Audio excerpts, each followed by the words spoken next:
कि मैंने सतारा से एक भीमराव भेजा था और तुमने यहां आकर अपने जैसे कई भीमराव बना दिए।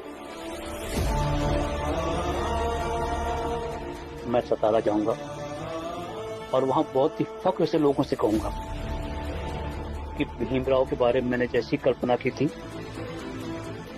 वो मेरी कसौटी पर पूरी तरह से खरा उतरा है।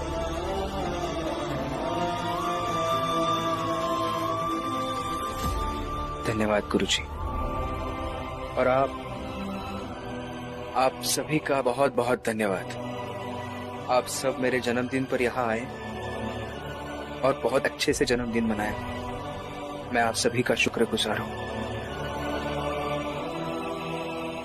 भीम,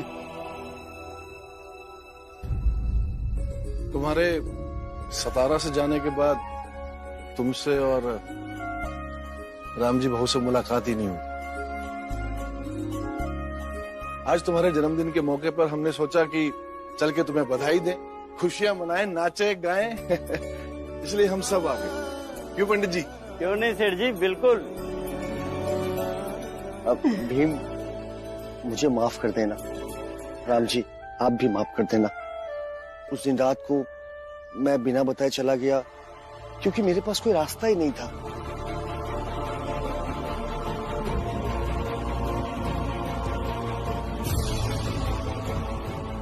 मैं सतारा गया तो आप लोगों की बहुत याद आ रही थी। मैं वापस आने वाला भी था, लेकिन सेठ जी ने मुझे रोक लिया।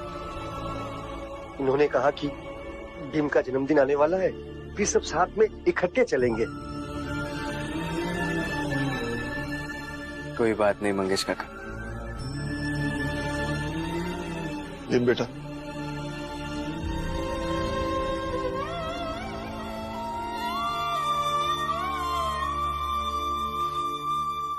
बाबा की हालत तो तुम्हें पता ही है, फिर भी पेंशन से कुछ पैसे बचाकर मैंने तुम्हारे लिए तुम्हारे जन्मदिन पर ये एक नीले रंग का कोट उपहार में दिया। तो पूछेगा नीला रंग ही क्यों? क्योंकि नीला रंग ही आसमान का रंग होता है और मैं चाहता हूं कि तुम आसमान की बुलंदियों को छू लो।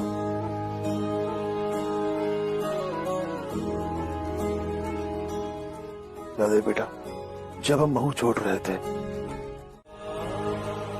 यहाँ की हर दीवार को नीले रंग से रंगूंगा।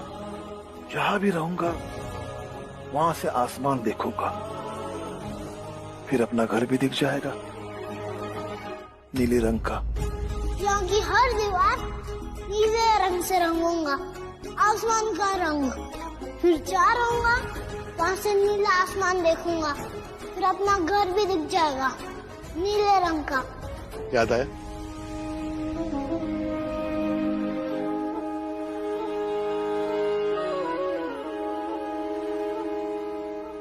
देखो बेटा, जीवन में कुछ भी हो जाए, लेकिन मैं तुम्हारी हिम्मत को कभी कमजोर नहीं पड़ने दूंगा। जितना हो सकेगा उतनी तुम्हारी हिम्मत बढ़ाऊंगा। और एक बाबा का अपने बेटे से वादा है,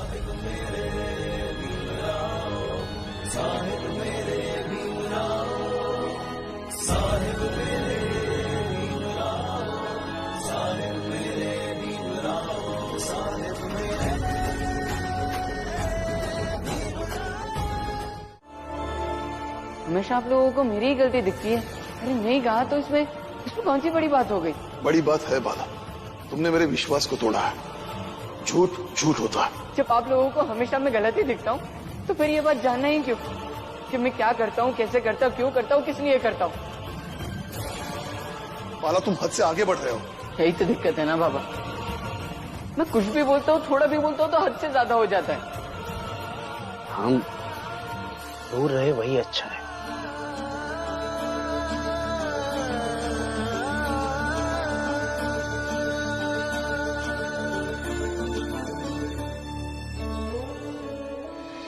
लेकिन बाला भैया, ये जरूरी तो नहीं कि जब आप रहते थे वही समस्याएं वापस से शुरू हो। एक बार रहकर तो देखिए, शायद सब कुछ अच्छा हो जाए।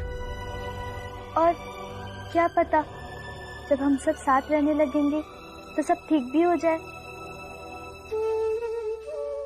बाला बेटा, पुरानी बातों को भूल जाओ। सचमुच कोशिश करके देखो, सब ठीक हो जाएगा बेटा। बुआ, लक्ष्मी, भीम, बाबा, मैं सबसे कह रहा हूं, अब हमारा साथ रहना नहीं हो पाएगा। रिश्ते तभी अच्छे हैं जब दूर दूर रहे।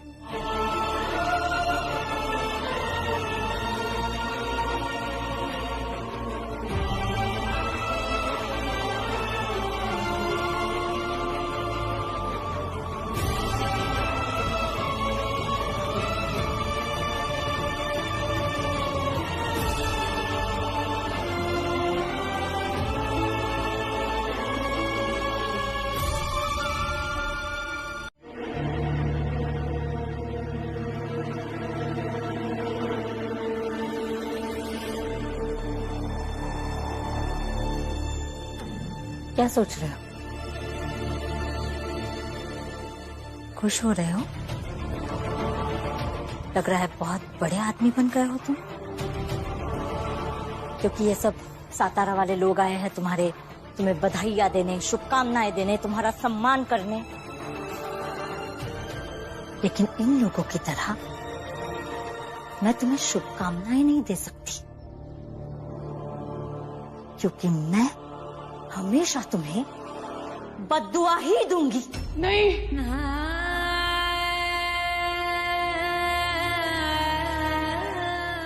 मत दीजिए मेरे बीवा को बद्दुआ, मत दीजिए मेरे बीवा को बद्दुआ। हाथ जोड़ती हूँ, पैर पकड़ती हूँ आपके, ऐसा मत कीजिए, ऐसा मत कीजिए, मत दीजिए मेरे बीवा को बद्दुआ। क्यों? नजरें झुका ली तुमने भी?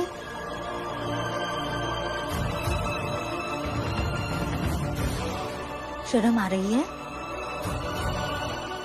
शर्म आ रही है कि तुमने जीवन में ऐसा कुछ भी हासिल नहीं किया है कि जिस उपलक्ष्य में तुम्हारे सम्मान में इतना बड़ा त्योहार मनाया जा रहा है। ऐसा नहीं है। लेकिन एक बात बताऊं बे, तुम जैसा बेटा कभी शर्मिंदा हो ही नहीं सकता, क्योंकि शर्म है ही नहीं तुम में। ऐसा मत कहिए बीवा। क्यों? बुरा लग रहा है? क्या आज तुम्हारा जन्मदिन है तो तुम्हें क्या लगा कि तुमसे मीठी मीठी बातें करूंगी, मैं सबकी तरह बधाइयां दूंगी तुम्हें? गलत सोचते हो तुम। ऐसा मत कहिए। मैंने हमेशा तुम्हें सिर्फ और सिर्फ बद्दुआ ही दी है। नहीं, नहीं। और मेरे मरते दम तक बद्दुआ ही दूंगी तुम्हें। ऐसे मत कीजिए, ऐसे मत कीजिए, मैं हाथ जोड़ती हूँ आपके हाथ, मत दीजिए मेरे बीवा को बद्दुआ। बेशरम।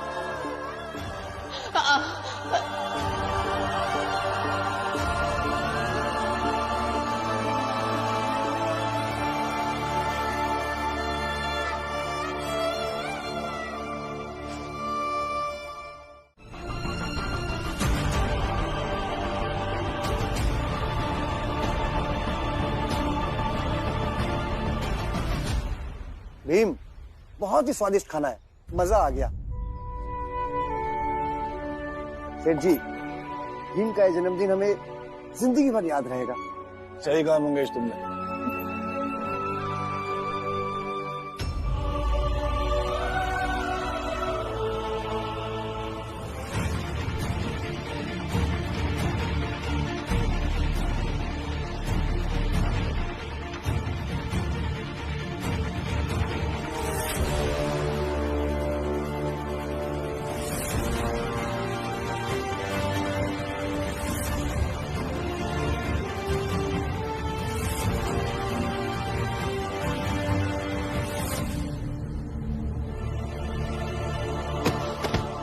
मंगेश, मंगेश काका,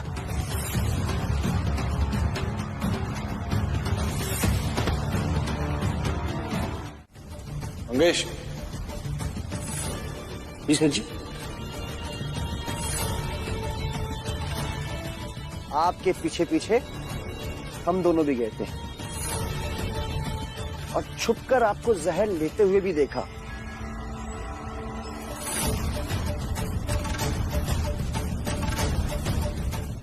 सब ठीक था, पर आपसे एक छोटी सी गलती हो गई।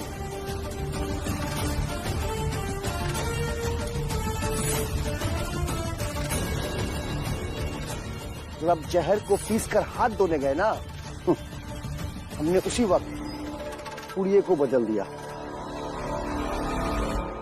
याद आया?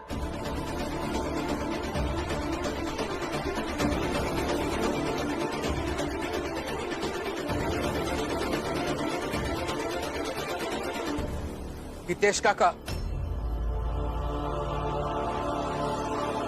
क्या है ये सब? लोगों के जान का महत्व नहीं समझते आप? रोज उठ के मुझे परेशान करते हैं, वो ठीक है। मैं पढ़ाई ना कर सकूं इसलिए कुछ ना कुछ करते रहते हैं, वो भी ठीक है। लेकिन खाने में जहर?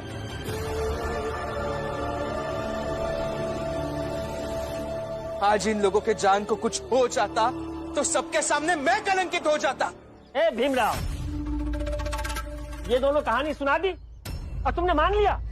हाँ, सब झूठ बोल रहे हैं। अरे ये कहे नहीं मानेगा, ये नहीं मानेगा। जब ये लोग एक हाथ जन्मदिन मनाने खातिर यहाँ आए हैं तो उनकी हाँ में हाथ तो मिलाएगा ही नहीं भीमराव। ए जोखू भाऊ, तुम तो चुप ही रहो। आज तुम या तुम्हारा कोई भी साथी कुछ नहीं बोलेगा। और आज जो भी भीम के खिलाफ एक शब्द भी बोलेगा ना, उसे हम हत्यारा मानेंगे और वो इस हत्या की कोशिश में शामिल माना जाएगा। अरे तुम लोग कुछ भी बोल रहे हो। हितेश भाऊ के खिलाफ कोई सबूत है क्या? बोलो, बोलो।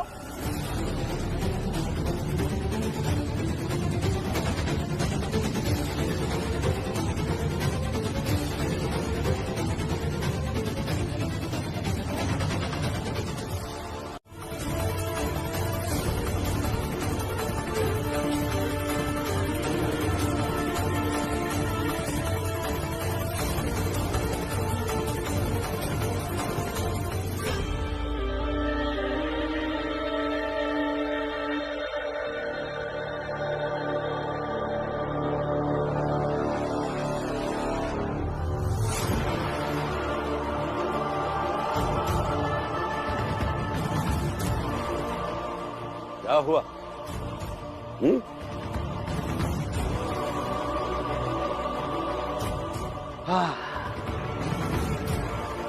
भीमराव, फिर एक दिन और काट दिया हमने। कैसा लगा हमारा जन्मदिन का तोहफा?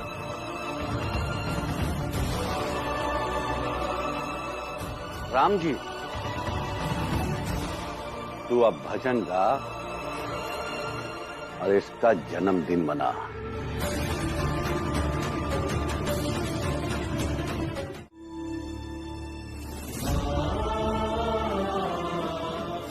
वैसे आज भी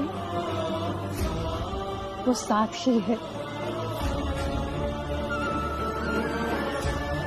दीवा, तेरे बाबा हमेशा तेरे साथ रहेंगे, समझ रहा है ना? और मैं तो हूं ही। कहाँ जाऊंगी तुझे छोड़ के? तू जाने थोड़ी देगा मुझे। दीवा, आज का ये दिन 14 अप्रैल सिर्फ सतारा में नहीं, सिर्फ बंबई में नहीं, पूरी दुनिया में मनाया जाएगा।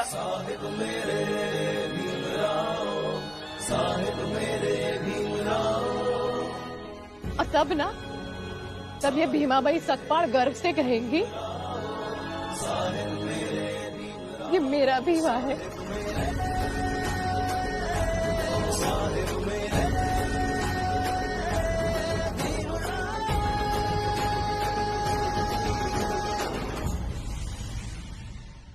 अब जाऊं?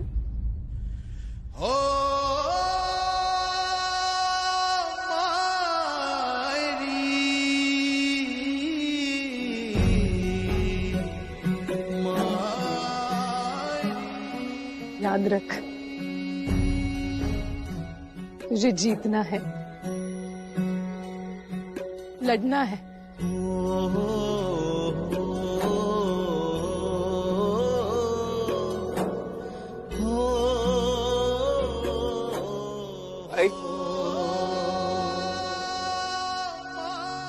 मैं रुकूंगा ही, मैं लड़ूंगा, मैं जीतूंगा।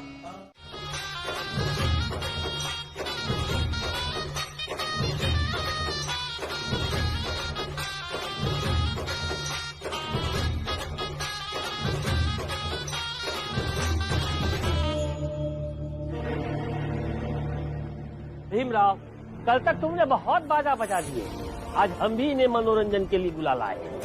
आज से तुम्हारी पढ़ाई छोड़ने तक हम रोज मनोरंजन करते रहेंगे।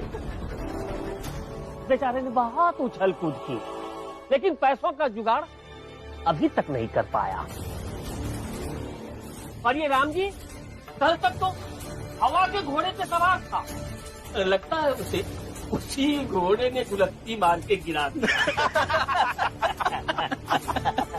बेचारा राम जी। हितेश, तुम लोग किसी का मनोबल बढ़ा तो नहीं सकते हो, लेकिन कम से कम किसी को दुख पहुंचे ऐसी बातें तो मत किया करो। दलिया मत तुम हो ना भीम को खुशफहमी में रखने के लिए, तो दिलाइए उसे उम्मीद कि पैसों का इंतजाम हो जाएगा। हम लोग तुम लोगों की तरह झूठा दिलासा नहीं दिला सकते। भीमराव, तुम्हारे पढ़ाई करने के सपने का अंत हो चुका है।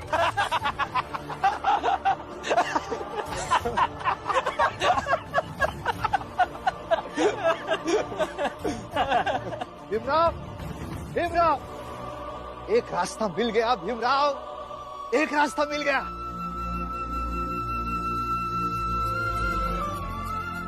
गुरुजी, बताइए ना क्या रास्ता मिल गया। राम जी, मुझे अभी अभी शुभ समाचार मिला है कि बड़ौदा के राजा श्रीमान सयाजीराव गायकवाड़ महाराज आज बंबई पधारे हैं।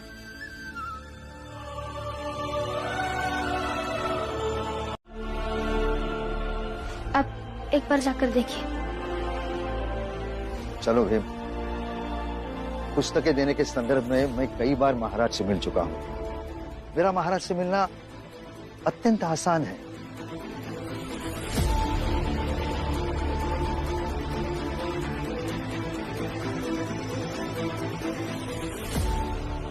जा भीम, सोच क्या रहा है, जाके मिल लो महाराज जी से। भीमराव, दलिया अम्मा बिल्कुल सही कह रही हैं। हमें पूरा विश्वास है महाराज तुम्हारी मदद जरूर करेंगे। हाँ भीमराव, तुम्हें जरूर जाना चाहिए। हाँ बेटा।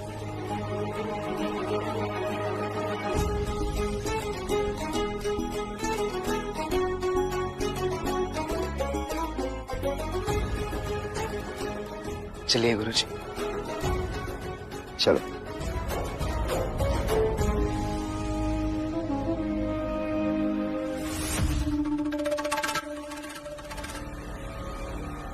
हितेश काका, जिस बात पर आप अभी हंस रहे हैं ना, जल्दी उस बात पर दुखी भी होइएगा, क्योंकि खेल अभी खत्म नहीं हुआ है कि आप मेरे पति का पक्ष विपक्ष तय कर सके, या ये तय कर सके कि मेरे पति की जीत हुई या संघर्षों की हार। इसलिए खेल अभी शुरू हुआ है हितेश काका।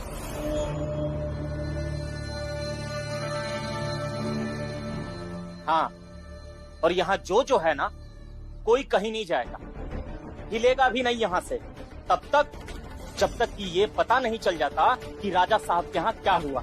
अरे कहा यहाँ रहेगा? तो भीमराव कोनो लाट साहब है का?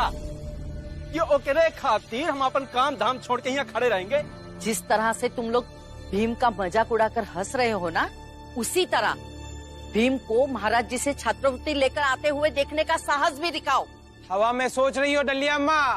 अरे महाराज भीम को कोई छात्रवृत्ति नहीं देंगे, और तुम सब लोग अगर कह ही रहे हो तो रुक ही जाते हैं। देख लेते हैं, अभी भीम निराश आएगा ना तो उसका मजाक उड़ाने में बड़ा मजा आएगा।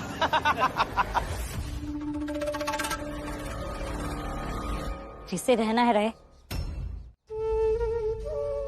मैं आपके इस दरबार में याचक हूं, आपसे मदद मांगने आया हूं,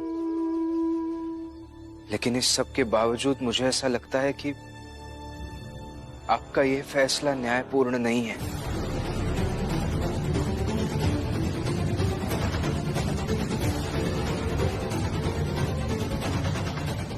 राजा के साथ बहस करना क्या उचित है?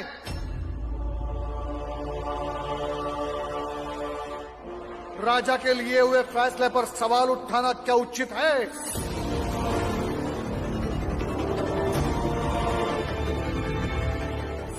फिर से क्षमा चाहता हूं महाराज,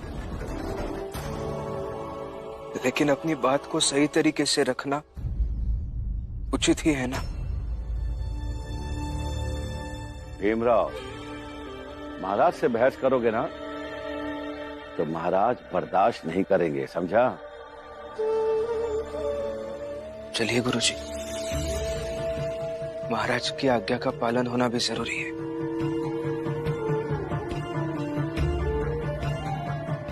क्षमा चाहता हूं। रुकिए भीमराव,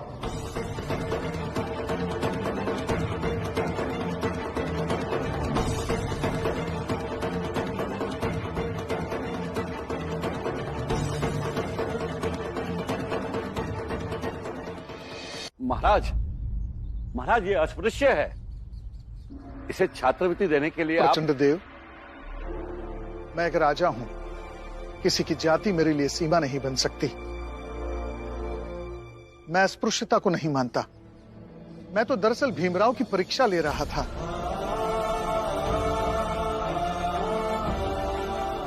मैं ये समझने की कोशिश कर रहा था कि भीमराव जिस विद्या को प्राप्त करना चाहते हैं, जिस शिक्षा को प्राप्त करना चाहते हैं, क्या उसका महत्व वो समझते हैं?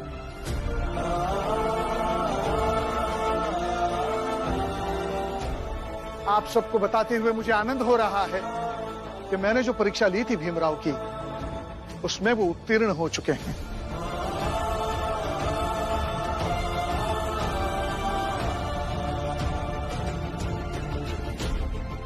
वो शिक्षा के महत्व को जानते हैं।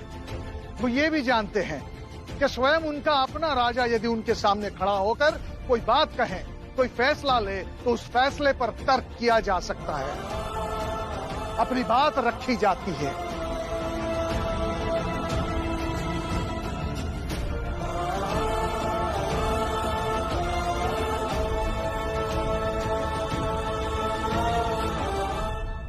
तो महाराज, राजा साहब ने भीम को धन नहीं दिया होगा।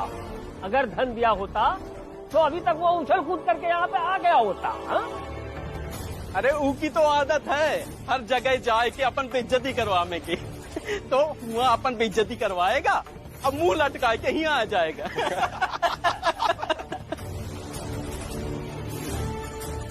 अब जाऊं मैं अंदर? भीम को छात्रवृत्ति ना मिलने से मुझे भी खुशी ही होगी। यही सुनना था ना सबको। भीम के लिए ये उसकी आखिरी उम्मीद है। कहाँ चल दिए राम जी? अपने हारे हुए बेटे का स्वागत नहीं करोगे? हम तो बाजा वाजा भी बजाएंगे, क्यों भाइयों? हाँ, हम तो ढोलो बजाओ और नचबो करब। हाँ हाँ, जरूर नाचेंगे और ढोल बजाएंगे। बजाओ बजाओ।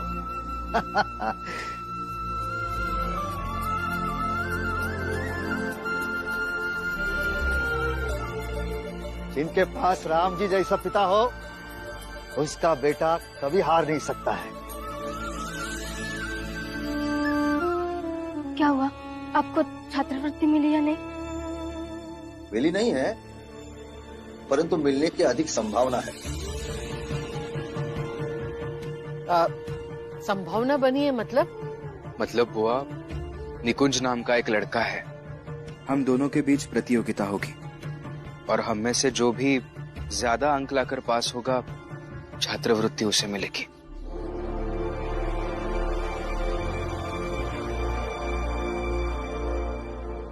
हाँ, तो निकुंज ही जीतेगा। अरे भीम से क्या होगा? हाँ?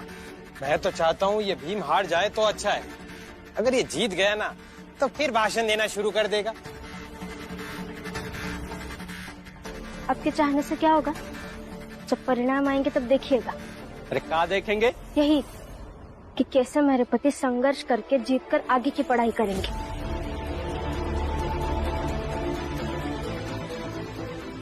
और हाँ, जब तक परिणाम नहीं आ जाता है तब तक कुछ नहीं बोलोगे तुम लोग। ले जाओ तुम्हारा ढोल ताशा यहाँ से। कैसी बात कर रहे हैं आप? कहाँ जाएंगे इस हालत में? घर की स्थिति देख रही हो तुम? इस स्थिति में कहां से लाएंगे इलाज के लिए पैसा मेरे लिए? और भीम तो मेहनत कर रहा है ना अपनी छात्रवृत्ति के लिए। इस परिस्थिति में अगर घर वालों को मेरे इलाज के बारे में पता चला ना तो ध्यान भट जाएगा सबका, और फिर हमेशा की तरह सब इलाज में, खाने में, इन सब के पैसे जुटाने में लग जाएंगे। मुझे जाना पड़ेगा लक्ष्मी, जाना पड़ेगा। सुनिए, आपको कहीं अकेले जाने की जरूरत नहीं। तो क्या करें लक्ष्मी, बताओ।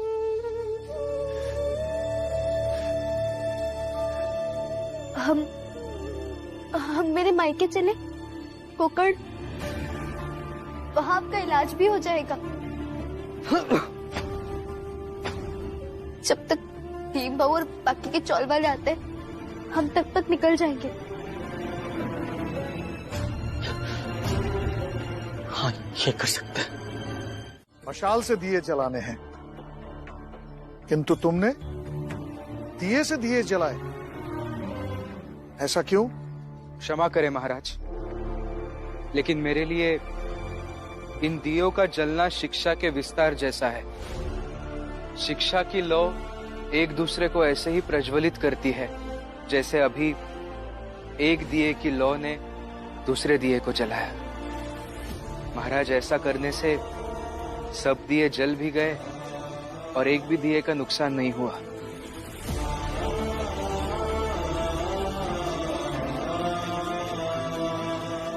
महाराज, हमें लगता है कि निकुंज का भी अपना कोई तर्क होगा।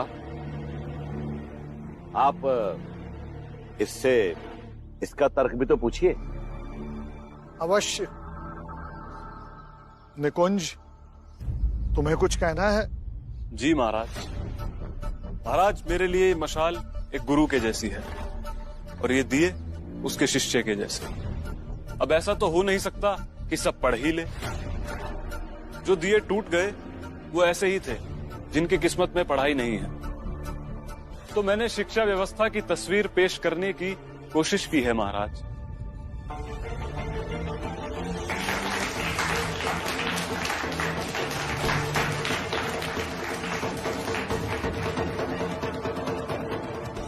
क्षमा कीजिए महाराज, लेकिन मुझे ऐसा लगता है शिक्षा के इसी व्यवस्था को बदलने की जरूरत है ताकि समाज में एक भी दिया जले बिना ना टूटे। और भीम, तुम अपनी प्रतियोगिता पर ध्यान केंद्रित करना और जीतना, क्योंकि जब मैं लौट के आऊं तो तुम्हें कॉलेज जाते हुए देखूं। आनंद।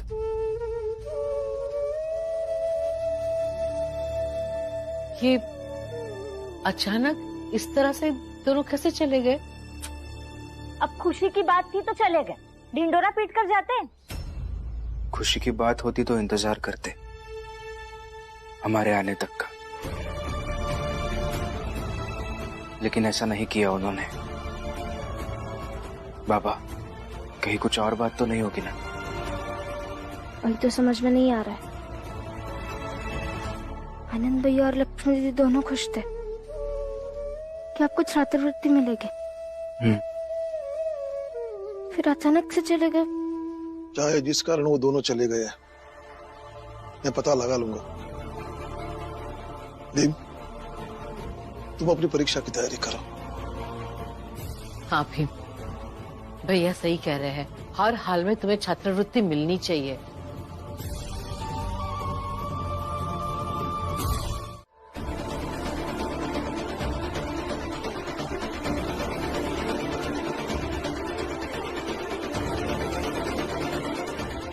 होना ही था।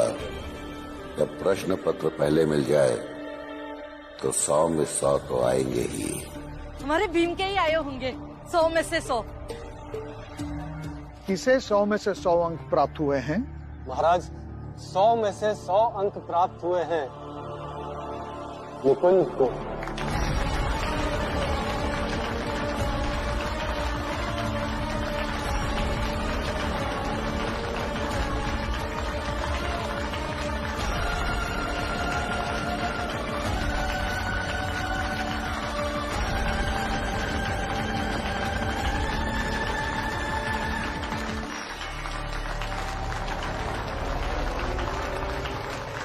और भीमराव को मिले हैं 98।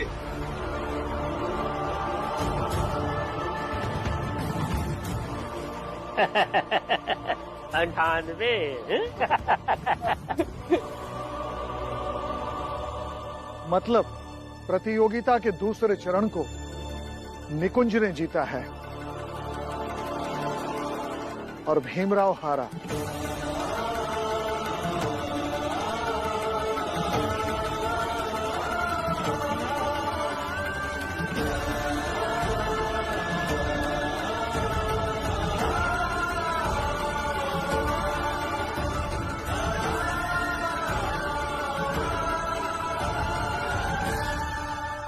प्रतियोगिता का एक चरण भीमराव ने जीता है और एक चरण निकुंज ने।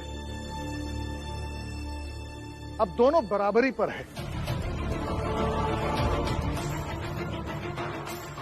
अब प्रतियोगिता का आखिरी और निर्णायक चरण कल सुबह होगा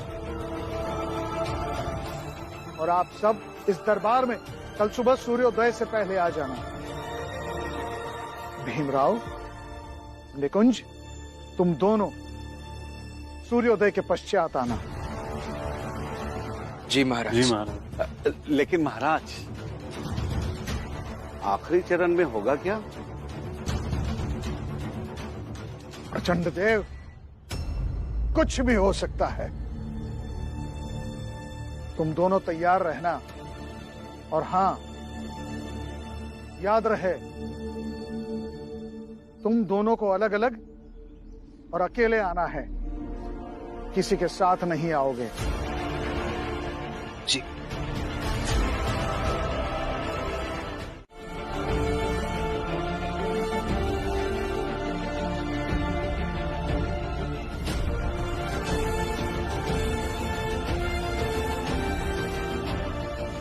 प्रणाम महाराज। आओ निकुंज, उस कुर्सी पर बैठो। जी महाराज। तुम्हारे सामने इस समय बड़ौदा राज्य की नियमावली है। यह हमारे बड़ौदा साम्राज्य का आधार है। इसमें 35 नियम हैं। इन नियमों को ध्यान से पढ़ो, उन्हें याद करो और उसके पश्चात उस पुस्तिका को बंद करके उन नियमों को लिखो।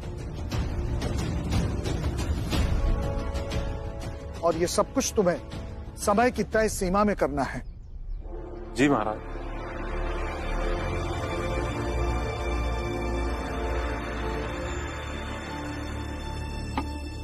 प्रतियोगिता का समय शुरू होता है।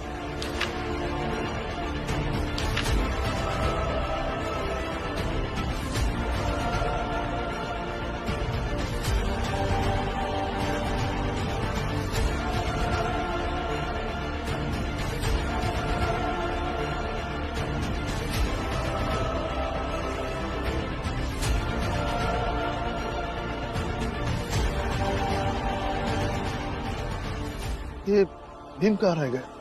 राम जी, मैं देखकर आता हूँ बाहर भीम को। अच्छा, नहीं, कोई भीम को ढूंढने नहीं जाएगा। भीम को इस बात का पता होना चाहिए यदि जीवन में कुछ प्राप्त करना है तो हर जगह समय पर पहुंचना बहुत जरूरी है।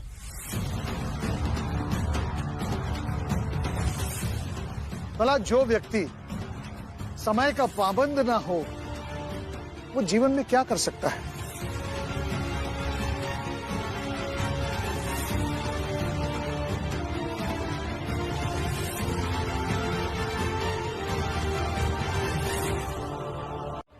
उस पुस्तिका में नियम लिखे हुए हैं, उन नियमों को तुरंत याद करो और उन्हें लिखो।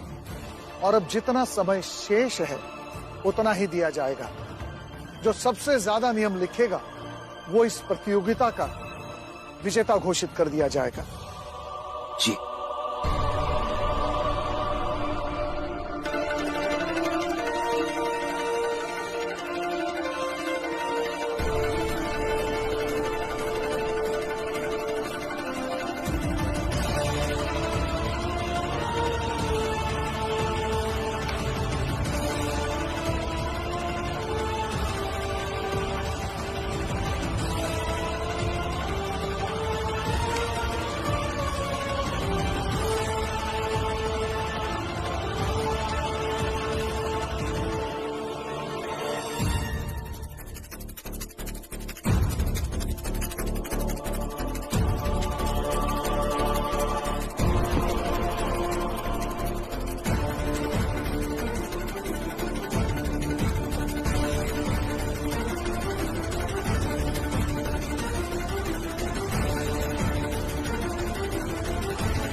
रुक जाइए, प्रतियोगिता का समय समाप्त।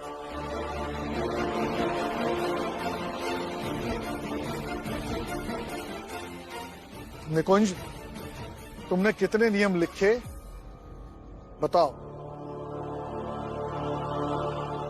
महाराज 22।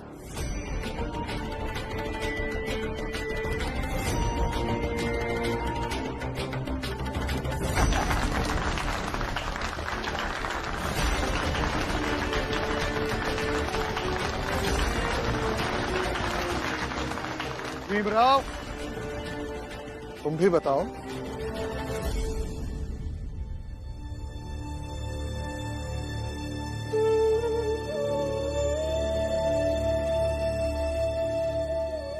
मैंने सारे नियम पढ़े महाराज, लेकिन समय कम होने के कारण सिर्फ 3 लिख पाया हूं।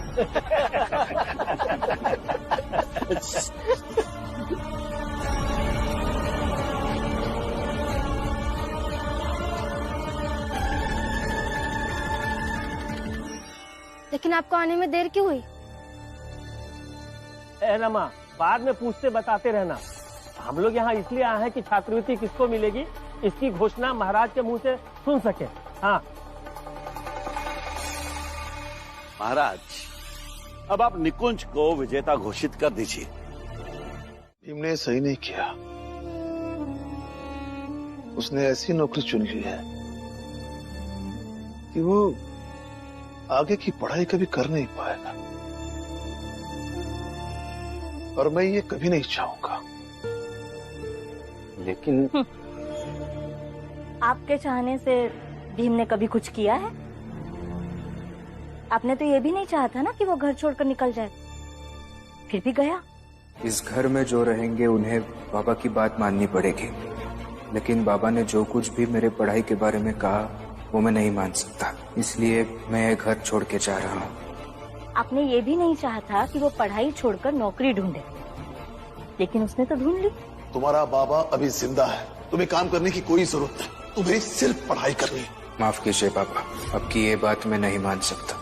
और आपने तो ये भी नहीं चाहा था कि महाराज की शर्त मानकर वो छात्रवृत्ति अपना ले, लेकिन उसने अपनाई।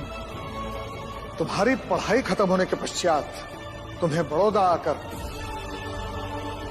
बड़ौदा राज्य की सेवा करनी होगी। मैं तैयार हूँ हस्ताक्षर करने के लिए। देखो जीजा भाई, मैं क्यों नहीं चाह रहा हूँ, ये बात तुम्हारे समझ में नहीं आएगी, इसलिए तुम छोड़िए ना। आप कुछ कहेंगे फिर मैं कुछ कहूंगी, लेकिन आप ये बात कभी नहीं मानेंगे कि भीम आपकी सुनता नहीं है। रात में क्या खाना बनाना है वो बता दीजिए। तुम्हें याद है ना मैंने क्या कहा था? भीम प्रतियोगिता जीते या हारे, मैं सारे चाल वालों को भोज दूंगा और आज रात को ही दूंगा। जो करना है आपको कीजिए।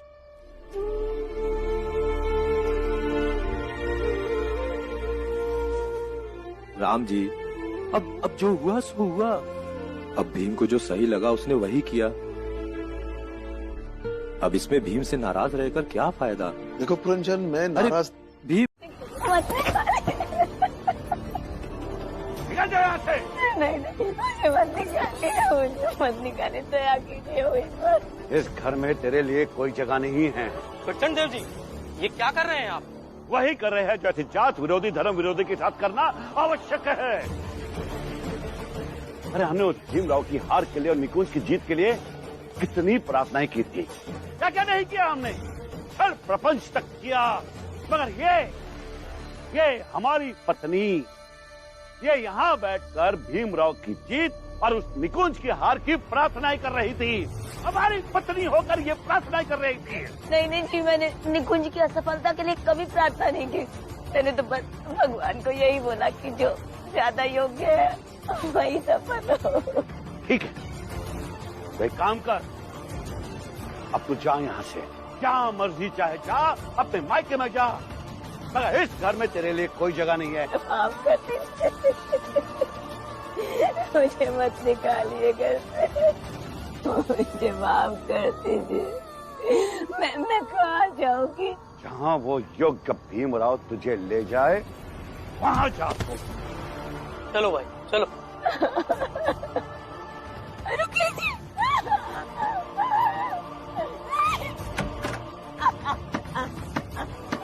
दरवाजा खोलिए, मैं कहाँ जाऊंगी इतनी रात को?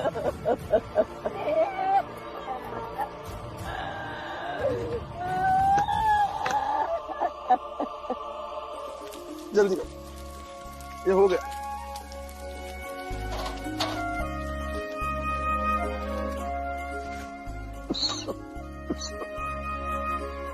राम जी प्रणाम। सारी तैयारी हो चुकी? जी गुरुजी, आपकी राह देख रहा था। नंदू, मनो, जल्दी जल्दी करो।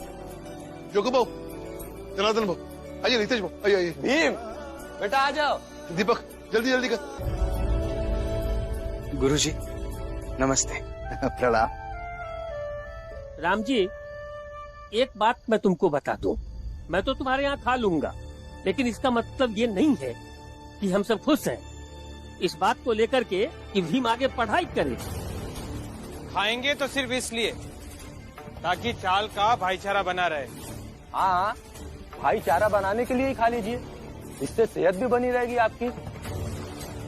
जिसे जैसे याद रखना है रख सकता है, लेकिन हम आज की शाम को ऐसे याद रखेंगे कि जब भीम को छात्रवृत्ति मिली थी तब चाल में सबने एक साथ मिलकर खाना खाया था।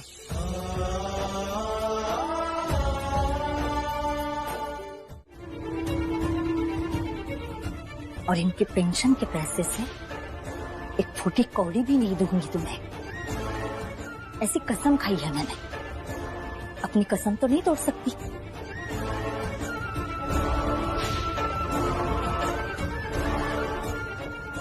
मेरे बाबा के दिल में क्या है ये पता चल गया मुझे। मुझे मेरा शगुन मिल गया। अब ये पेन मुझे मिले या ना मिले कोई फर्क नहीं पड़ता। और मेरे बाबा के रूप में करोड़ों की दौलत है मेरे पास। उनके पेंशन के कुछ पैसों का मैं क्या करूंगा? तो वो पैसे और ये पेन रखिए आपके पास।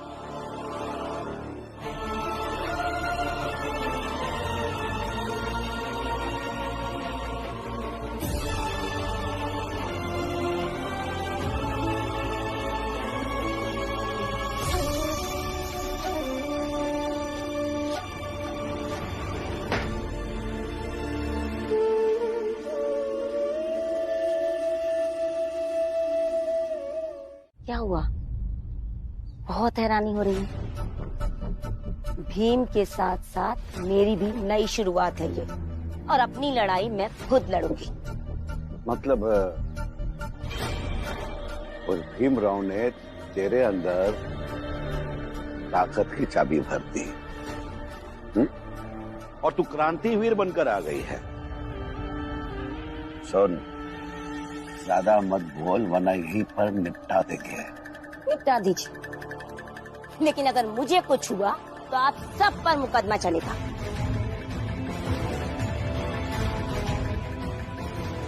मैंने आपके लिए उम्र भर प्रार्थनाएं की, व्रत किए, आपकी हर बात को माना। आपने मुझे मारा, पीटा, मैंने सब कुछ सहा, लेकिन आज जिंदगी में पहली बार मैंने आपके किसी समर्थक का विरोध किया तो आपने मुझे घर से बाहर निकाल दिया। ये कैसा समाज है? एक आदमी जीवन भर बोलता रहे तो सब ठीक, और एक औरत जरा सी आवाज उठाती है तो उसे धर्म भ्रष्ट कह दिया जाता है। हो गया तेरा भाषण।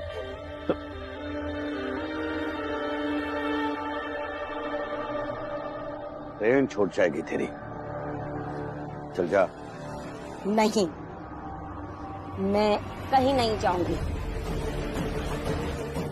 हमारी मर्जी के खिलाफ हमारे घर में घुसेगी? नहीं, ये आपकी गलत फहमी है। मैं अब इस घर में तभी जाऊंगी जब आप मुझे अंदर लेकर जाएंगे।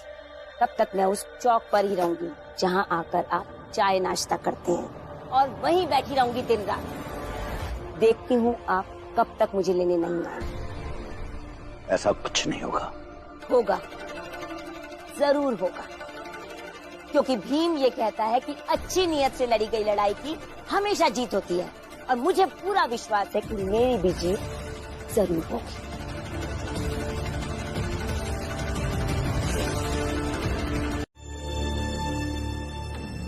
भीमराव, जो शिक्षा मुझे मिलनी चाहिए थी वो तुम्हें मिल रही है। दिए की परिभाषा से देखे तो तुम मेरे ज्ञान की लौ बुझाकर अपने ज्ञान की लौ जलाने चले हो। देखिए, आप ये गलत कह रहे हैं। मुझे जो कुछ भी मिला है मेरी योग्यता के आधार पर मिला है। योग्यता? महाराज के दरबार में सबसे पहले मैं पहुंचा था। मुझे छात्रवृत्ति मिलने ही वाली थी कि तुम बीच में आ गए और मुझसे मेरा अवसर छीन लिया। जा रहा हूं मैं कोई काम ढूंढने। छोड़ दी मैंने पढ़ाई। ये क्या किया आपने? ये आप खुद के लिए गलत कर रहे हैं। मेरी बात मानिए, ऐसा मत कीजिए। कोई भी प्रतियोगिता में एक विजेता होता है और बाकी सब हार ही जाते हैं। इसका मतलब ये नहीं होता कि बाकी सब कमजोर होते हैं या कम प्रतिभाशाली होते हैं। देखिए, मैं आपकी जगह होता तो मैं ये सब कभी नहीं करता। इससे अच्छा कोई ना कोई रास्ता ढूंढ लेता और आगे बढ़ता। आप भी रास्ता ढूंढ लीजिए, पढ़ाई मत छोड़िए। मुझे तुम छोटी जात वालों से किसी ज्ञान की आवश्यकता नहीं है, और वैसे भी तुम क्या जानो कि पढ़ाई छूटने का दुख क्या होता है। नहीं, एक साल इनकी भी पढ़ाई छूट चुकी है पैसों की कमी के कारण। फिर ये एक साल में रास्ता ढूंढकर पढ़ाई करने जा रहे। आप भी ऐसा कर सकते हैं। भाषण मत दो तुम दोनों, मेरा हक मार कर जा रहे हो भीमराव। अरे सुनिए,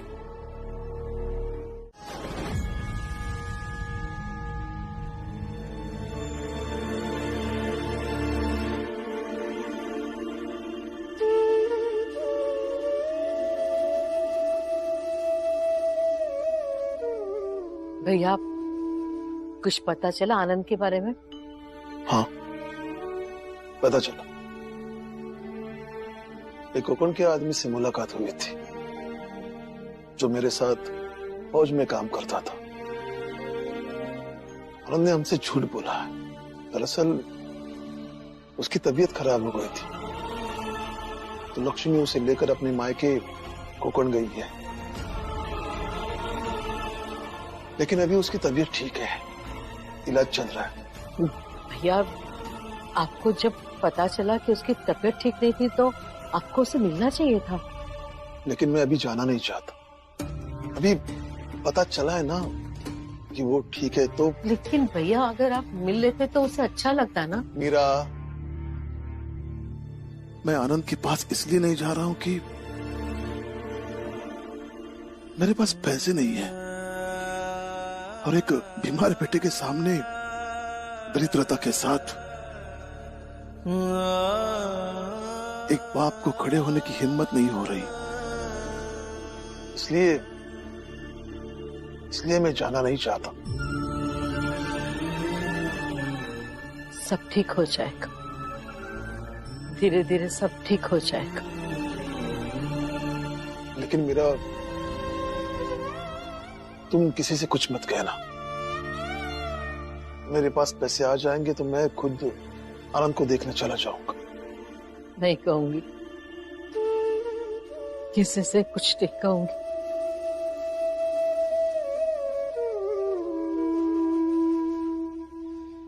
हिमराव, हिमराव,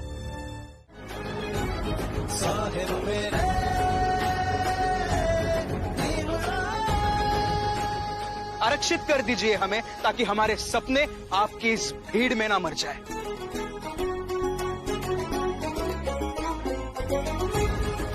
दे दीजिए आरक्षण और याद रखिए, आज नहीं तो कल हम ये मांग जरूर करेंगे। हम मांगेंगे, ये औरतें मांगेंगी, तो आप सब तैयार रहिएगा इस आरक्षण के लिए। साहिब मेरे भीमराव, साहिब मेरे भीमराव, साहिब मेरे भीमराव, साहिब मेरे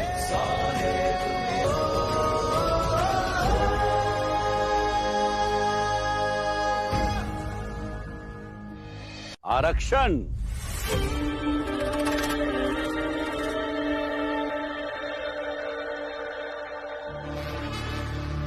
प्रणाम। प्रणाम प्रचंड देव जी। प्रणाम मालिक। भीमराव, क्या कहा तूने? आरक्षण।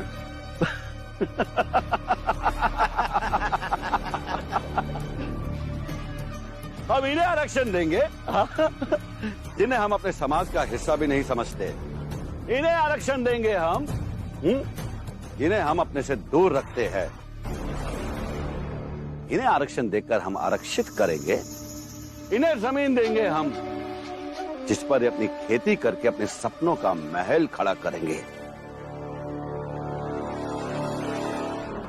हिमराव, तुझे छात्रवृत्ति क्या मिली है कि तेरा दिमाग खराब हो गया है? वो कभी नहीं होगा जो तू सोच रहा है। मैं सही सोच रहा हूं प्रचंड देव जी, और मुझे पूरा विश्वास है कि एक न एक दिन ये जरूर होगा।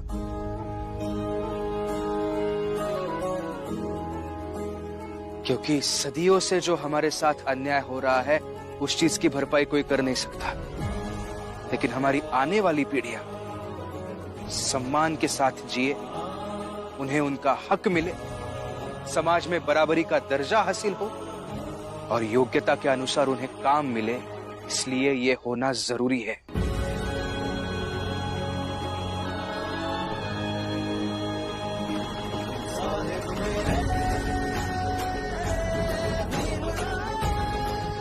राम जी, तेरे इस बेटे की ना बुद्धि भ्रष्ट हो गई है। इसकी बातें सुनकर हमें इस पर तरस भी आता है। और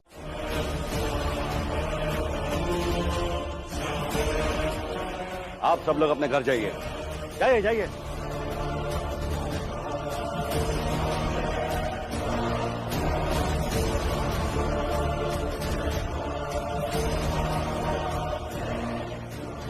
तू अब यही मर।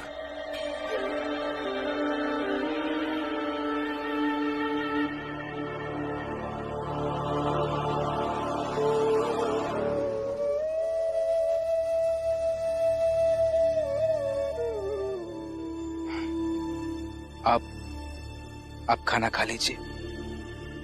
आप खाएंगे नहीं तो लड़ेंगे कैसे? खा लीजिए खाना।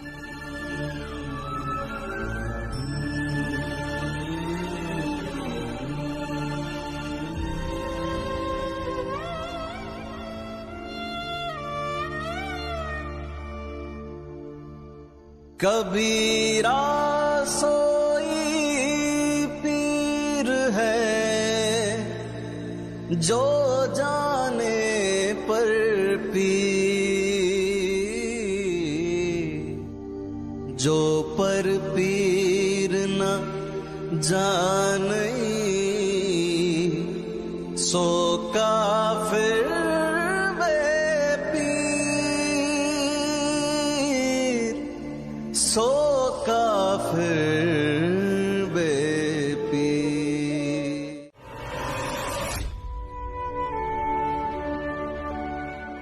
ये लो बेटा। हाँ। ये लो।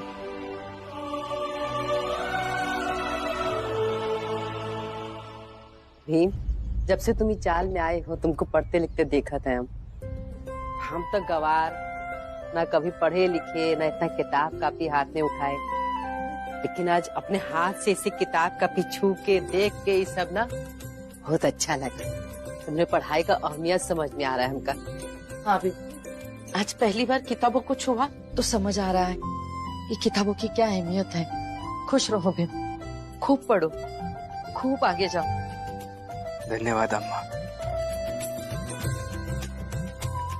दीपक, एक काम करो, ये पेन तुम रख लो। लो ले ले ले ले ले।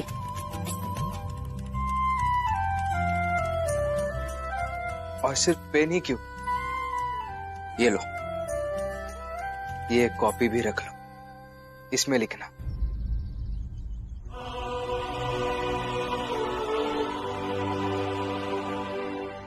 भीम भैया, कॉपी पेन गिर के आई है, अगर कम पड़ गई तो? तब का तब देख लेंगे।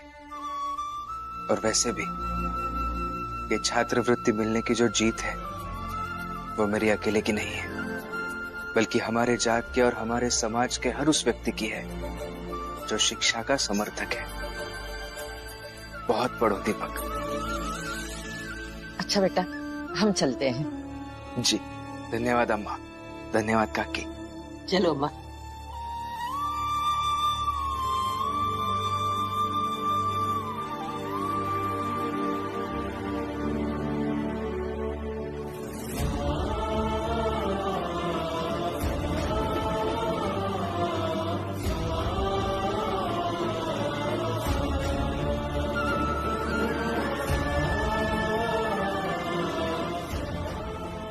ये दूंगा तो किताब दोगे? जाओ, किताब तुम्हारी लेके जाओ। रमा, एक साथ इतनी सारी किताबें आज तक नहीं देखी थी। ये सब किताबें मेरी है, मैं सब पढ़ूंगा। हाँ, आप पढ़िए और मन से पढ़िएगा। और ये सब किताबें तो कम ही हैं, एक दिन आपके पास इतनी किताबें हो जाएंगी।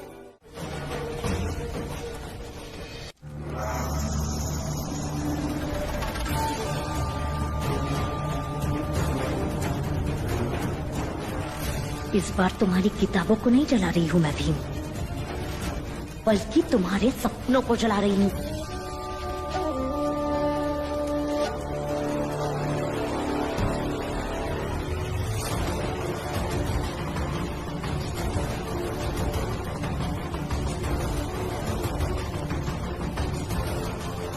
तुम?